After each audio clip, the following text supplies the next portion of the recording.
हरे नामये केवलम् कलो नास्त्येव नास्त्येव नास्त्येव गतिरन्यथा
कृष्णाय वासुदेवाय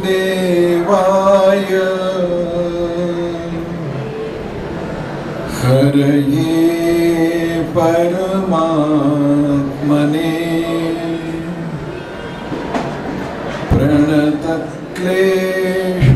प्रणतक्लेशनाशाय गोविन्दाय नमो नमः। नमस्ते भगवान् व्यास वेदशास्त्रार्थकोविद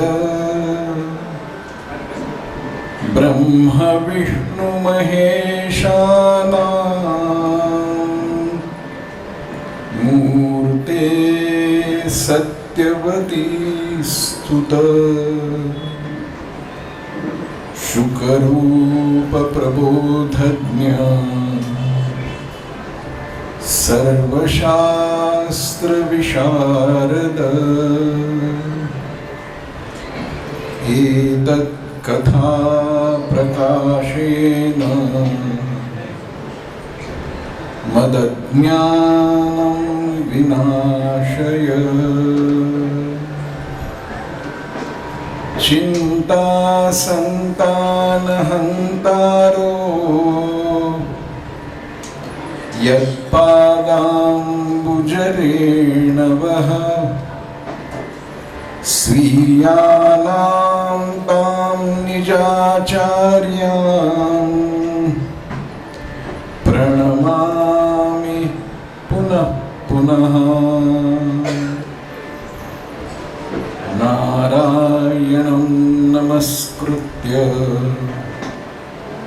नरं चैव नरोत्तमं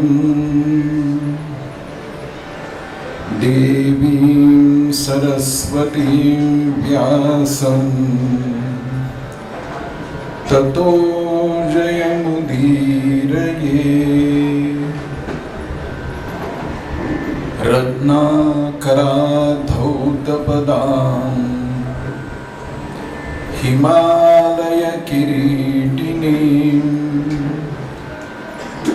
ब्रह्मराजर्षिरत्नाढ्यां वन्दे भारतमातरम्।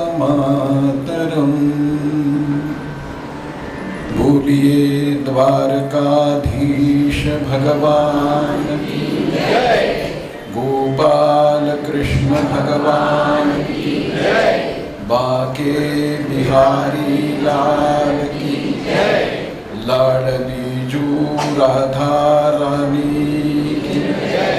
नमः पार्वती पते हर हर।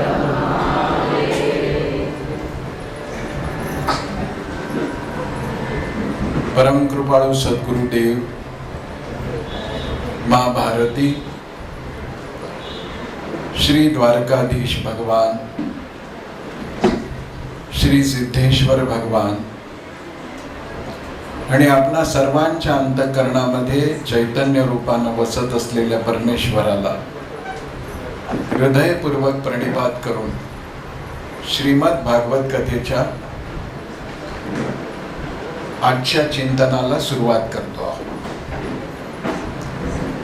मी धन्यवाद देतो आहे सगळ्याच जवळगेकर कुटुंबियांना, विशेषतः दिलीप भाऊ आणि दीपालीताई या दोघा पती पत्नींना, त्यांच्या आप्तस्वकीयांना, कारण त्यांच्यामुळे आपल्याला श्रीमद भागवत कथा श्रवणाचा हा मंगल योग प्राप्त झालाय।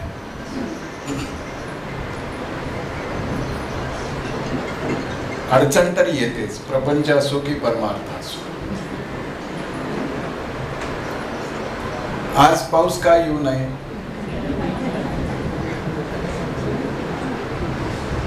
तर आता येताना मला सांगितलं की पाऊस नसता आला तर छान झालं असतं, जे ठरवलंय तसं केलं असतं। तर आपल्या डोक्यावर जो बसलाय ना तो फार लबाड आहे। तो काय म्हणतो, मी ठरवलंय तसंच व्हायला पाहिजे।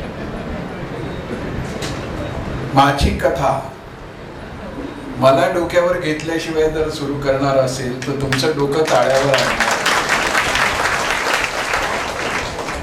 त्यामुळं निदान सुरुवात तरी माझ्या चरणाशी झाली पाहिजे अशी त्याची इच्छा आहे। लाईट गेले असते तरी चाललं असताना आपण बाहेर केली असती, पण तो म्हणाला मी पाऊस पाडणार। मी म्हटलं की त्या खोड्या अजूनही विसरला नाही। फार सोचला आम्ही वृंदावनामध्ये, गोकुळामध्ये। आम्हाला असं वाटलं की आता तरी सुधारशील। तो म्हणाला पाऊस अशासाठी पाडला की सगळी धूळ पहिल्यांदा वाहून गेल्याशिवाय भगवत चिंतनाचं बीज बरोबर।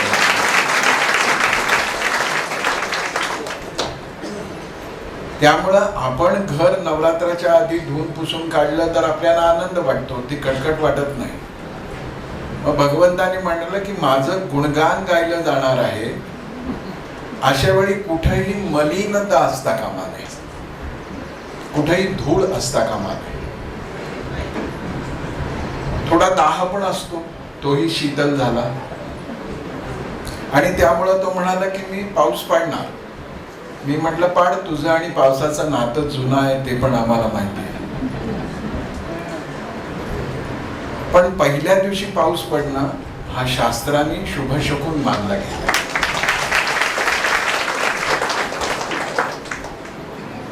मैदानामध्ये कथा झाली काय, मंदिरात झाली काय, छोट्या घरात झाली काय, मी नेहमी विचार करतो की श्री शुकदेवांनी राजा परीक्षिताला पहिल्यांदा जेव्हा कथा सांगितली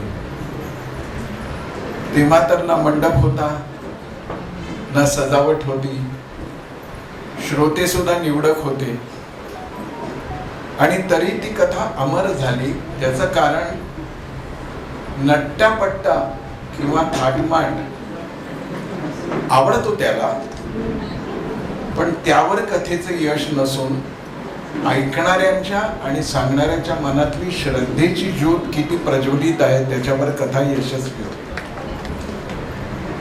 दुसरी गोष्ट अशी आहे की श्री शुकदेवांनी राजा परीक्षिताला जेव्हा सगळी ही भागवत कथा ऐकवली तेव्हा त्यांनी पहिला प्रश्न असा केला की तुला जर मुक्ती पाहिजे असेल तर 7 दिवस जागा न सोडता. कठीण आहे ना. मांडी सुद्धा बदलायची नाही, तहान नाही, भूक नाही, आणि इतक्या एकाग्रपणाने जर तू कथेचं श्रवण केलं तरच तुला ज्ञान प्राप्त होईल आणि मोक्ष मिळेल. म्हणून श्री शुकदेवानी काही निर्बंध घातले. कुणाला कथा कळते?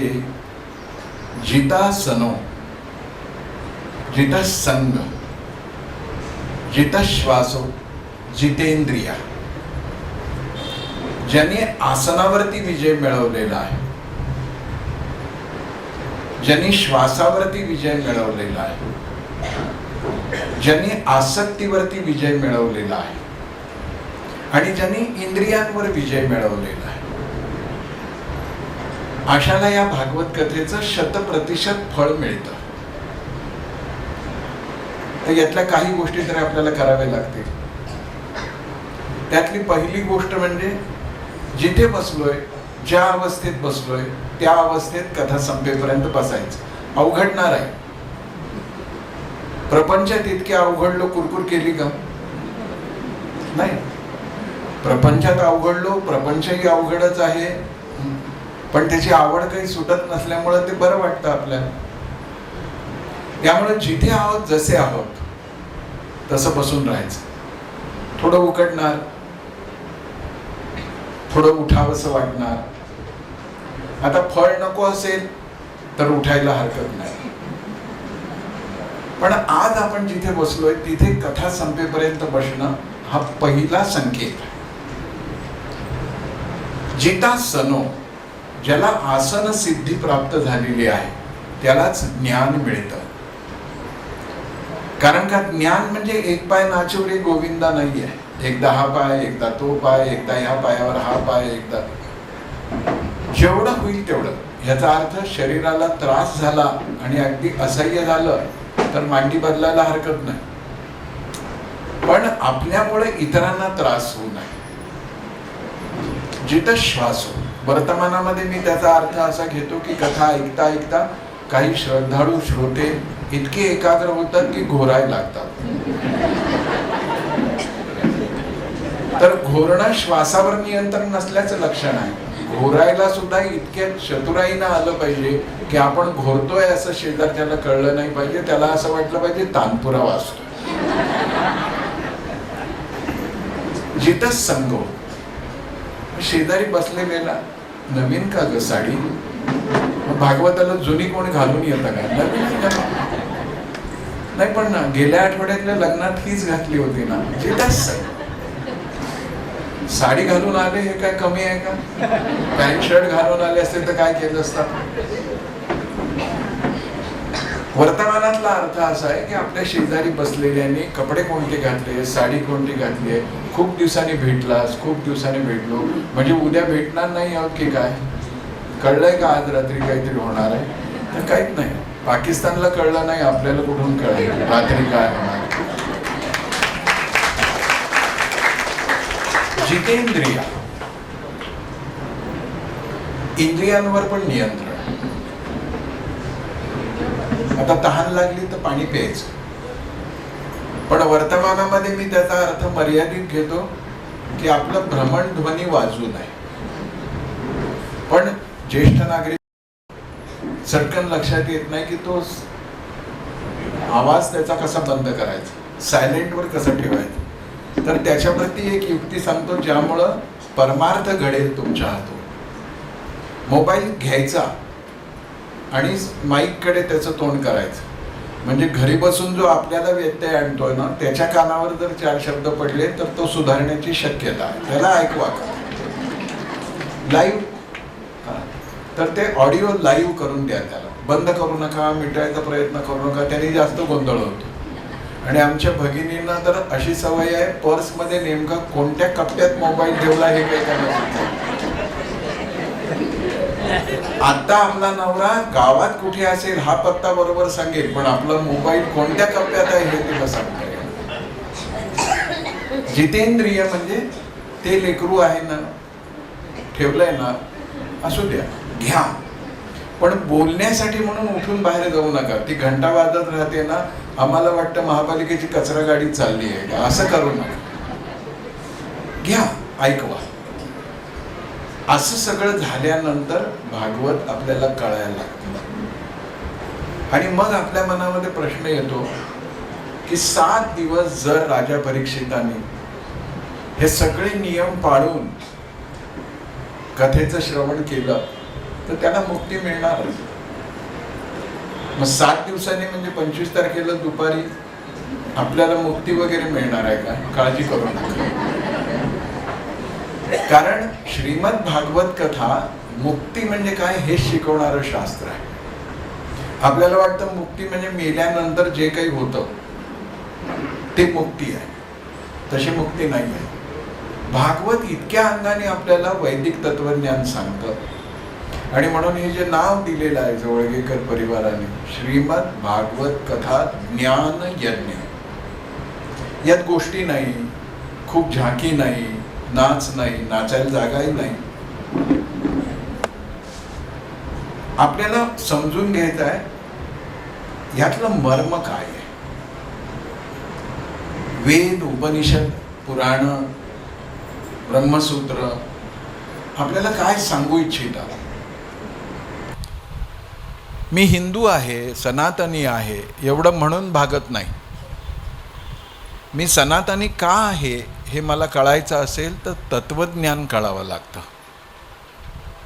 आणि तत्वज्ञान थोडंसं धैर्यानेच ऐकावं लागतं. म्हणजे मनोरंजन नसेल का तर मनोरंजन असतंच,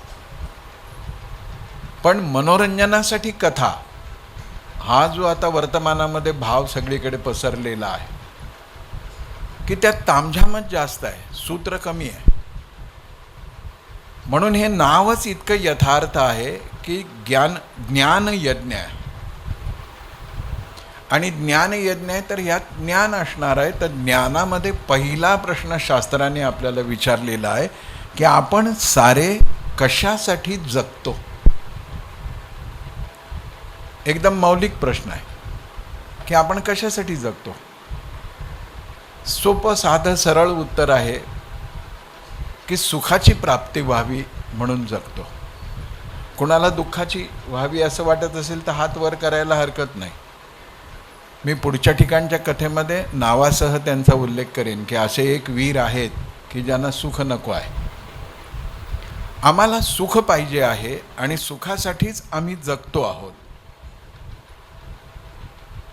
पुढचा प्रश्न येतो की सुखासाठी जगतो आहोत, सुख मिळवण्यासाठी आयुष्यभर धडपड करतो आहोत, तर खरं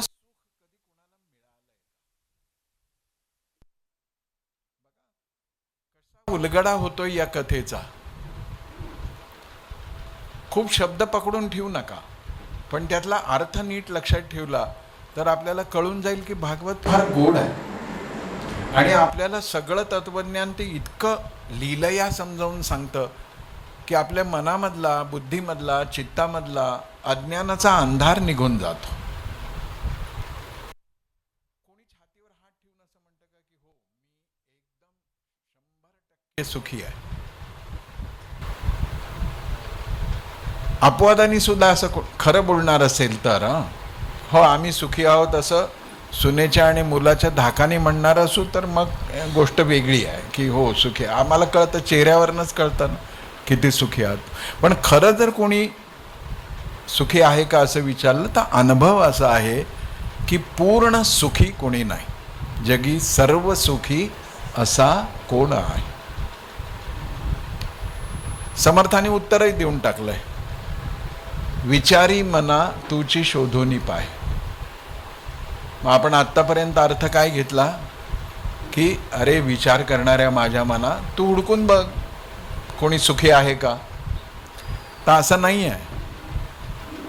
संत साहित्य असो वा भागवत कथा असो, पुराण असो, पण निदान भागवत कथा तरी समाधी भाषेमध्ये लिहिलेली आहे. तसं दासबोध, तसं मनाचे श्लोक आहेत, समाधी भाषेत आहेत. त्यामुळे ते वाचताना आपल्या लक्षात आलं पाहिजे की काही अदृश्य चिन्ह पण वाचता आली पाहिजे. पहिल्या ओळीत प्रश्न विचारतायत समर्थ, जगी सर्व सुखी असा कोण आहे? पुढच्या ओळीतला पहिला शब्द आहे विचारी आणि एक अदृश्य स्वल्पविराम आहे. ते पहिल्या प्रश्नाचं उत्तर आहे. जगी सर्व सुखी कोण आहे? जो विचार करतो आहे तो आहे. विचारी मना तुची शोधून पाय. जो विचारच करत नाही आहे, केवळ वरवर करतो आहे. खऱ्या अर्थाने कर्मकांड हा शब्द वापरत नाही मी. कर्मकांड मूलतः चांगला आहे आणि कर्मकांडाशिवाय जगता येत नाही. पण आज ज्या पद्धतीने कोरडेपणाने आपण परमार्थ करतो आहोत वा आपण धार्मिक असल्याचं स्वतःलाच वारंवार सांगतो आहोत, त्यात काही अर्थ नाही आहे, कारण का विचारच नाही तिथे. तू शोधून बघ म्हणतात समर्थ.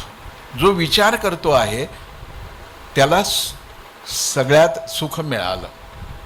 श्रीमदाद्य शंकराचार्यांना एकदा त्यांच्या शिष्याने प्रश्न विचारला की गुरुदेव, हे सगळं जग मी बघतो आहे, प्रत्येकाचे प्रश्न आहे, प्रत्येकाच्या समस्या आहे, प्रत्येकाला अडचण आहे, प्रत्येकाला काही ना काहीतरी वेदना आहे, तर हा आजार नेमका काय आहे? को दीर्घ रोगो?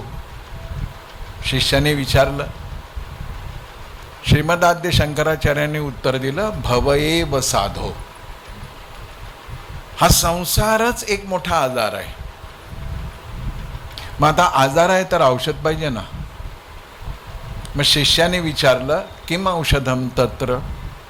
ह्याच्यावर औषध काय? शंकराचार्यांनी उत्तर दिलं, विचार एव. विचार करणं हेच संसारातल्या दुःखांवर औषध आहे. त्यामुळं 7 दिवस आपण 2 प्रक्रिया शिकणार आहोत. भागवतामध्ये नेमकं काय सांगितलं आहे या गोष्टी नाही आहे, नीट लक्षात घेऊ आपण. हा रंजनाचा कार्यक्रम नाही. हा यजमानाच्या ऐश्वर्याच्या बटबटीत प्रदर्शनाचा कार्यक्रम नाही. भला मोठा पेंडाल, 3 वेळा नाश्त्याची, 2 वेळा जेवायची सोय, कूलर बिलर असलं काही नाही. इथे जर कसली श्रीमंती प्रकट होणार असेल तर ती विचार श्रीमंती आहे, आचार श्रीमंती. आणि दुसरी गोष्ट अशी की या कथा आहेत आणि कथा म्हणजे इतिहास आहे. त्यातलं सत्य आपल्याला कळायला लागलं की लक्षात येतं की अरे हे का नाही कळालं, हे का नाही कळालं. आता सुरुवातीला सांगितलं दिलीपरावने 91वी कथा आहे. 90 कथांमध्ये व्यासगादींनी हा अनुभव घेतला आहे की खूप लोक असं भेटतात, आम्ही 20 ऐकल्या, 25 ऐकल्या, 30 ऐकल्या, 40 ऐकल्या, हे कळलंच नव्हतं आम्हाला. कारण का त्या ऐकल्या कशा? सांगणाऱ्याचा दोष नाही, ग्रंथाचा दोष नाही, ऐकल्या कशा? आम्ही गेलोच मुळी. हां, तर चला एक थोडा बदल. भागवत व्यवहारातल्या बदलासाठी नाही, अंतरंगातल्या बदलासाठी. आतून बदल. आणि मग असा कोणीच सुखी नाही परिपूर्ण सुखी, 100% सुखी. तात्कालिक सुखी आहे, पण 100% जर कोणी सुखी नाही तर ह्याचं कारण काय आहे, तर सुख म्हणजे काय हेच आम्हाला कळलेलं नाही. सुख मिळवण्याचं साधन आमच्याकडे आहे. शरीरम आद्यम खलु धर्म साधनम. साधन आहे. सुख मिळवायचं आहे ही जाणीव आहे, अवेअरनेस आहे, जिज्ञासा आहे. पण सुख कसं असतं? मॉलमध्ये आपण जाऊ, मार्केटमध्ये आपण जाऊ, तर आपल्याला काहीतरी घ्यायचं आहे. तर जे घ्यायचं आहे ते कसं आहे आपल्या डोक्यात पक्का आहे. त्यामुळं आपण डिपार्टमेंटल स्टोर्समध्ये गेलो तर जे पाहिजे त्या वस्तूपाशी आपण जातो, कारण का ती वस्तू काय आहे आपल्याला माहिती आहे. ती कुठं मिळते हे पण आपल्याला माहिती आहे. सुखाचंही तसंच आहे. ते कुठं मिळतं हे आपल्याला माहिती आहे. ते घेण्याची आपली अवकात आहे हे पण आपल्याला माहिती आहे. पण त्या डिपार्टमेंटल स्टोर्समध्ये गेल्यानंतर सुख दिसतं कसं? म्हणजे ह्याला सुख म्हणू, ह्याला सुख म्हणू, ह्याला सुख म्हणू. त्यामुळं सुख म्हणजे काय हेच आपल्याला कळत नाही आहे. मग आपण काय करतो, आलोच आहोत ना तर ट्रॉलीभर काहीतरी घेऊन जाऊ आणि प्रत्येक वेळी आपण घरामध्ये पसारा वाढवतो. तसं सुख मिळवायच्या नादामध्ये आपण इतका पसारा वाढवून ठेवला आहे की सुख मिळणं दूरच, आणखीन वैताग आपल्या नशिबाला आला. मग सुख म्हणजे नेमकं काय? तर खूप जणांना असं वाटतं पैसे मिळाले की सुख आहे. तुम्ही एखाद्या पैसेवाल्याला जाऊन विचारावे, सुखी आहे का तू? तो म्हणतो नाही, म्हणजे बाकी सगळं आहे पण काय ना कधी कधी असं एकदम अस्वस्थ वाटतं. हे जे अस्वस्थ वाटणं आहे ते काय आहे? जे घ्यायला गेला होता बेट्या ते न घेता तू ट्रॉलीभर पसारा घेऊन आला, त्याने अस्वस्थता. म्हणजे पैसा मिळवण्यात पाप नाही, मिळवलंच पाहिजे. पण पैसे आहेत म्हणून सुख आहे असं कोणी आहे का? नाही. गाडी घोडा वाडी बंगला पद प्रतिष्ठा नाव लौकिक सगळं आहे, ते सुखी आहेत का? तेही नाही. ज्यांना आज नाव मिळालंय, प्रतिष्ठा मिळाली, त्यांना भीती वाटते उद्या सकाळी काही छापून आलं, ईडीचं धाड पडली तर. आज वाडी बंगला आहे, उद्या काही झालं तर. बरं, गंमत अशी आहे की यातलं काहीच आपल्याकडे शाश्वत टिकवण्याचा मार्ग नाही आहे आणि त्यामुळं तोही सुखी नाही आहे. आपण जे सुखाच्या नावाखाली गोळा केलंय तो सुखाचा आभास आहे. आभास, एक इल्युजन. सुंदर आहे पण आभास आहे.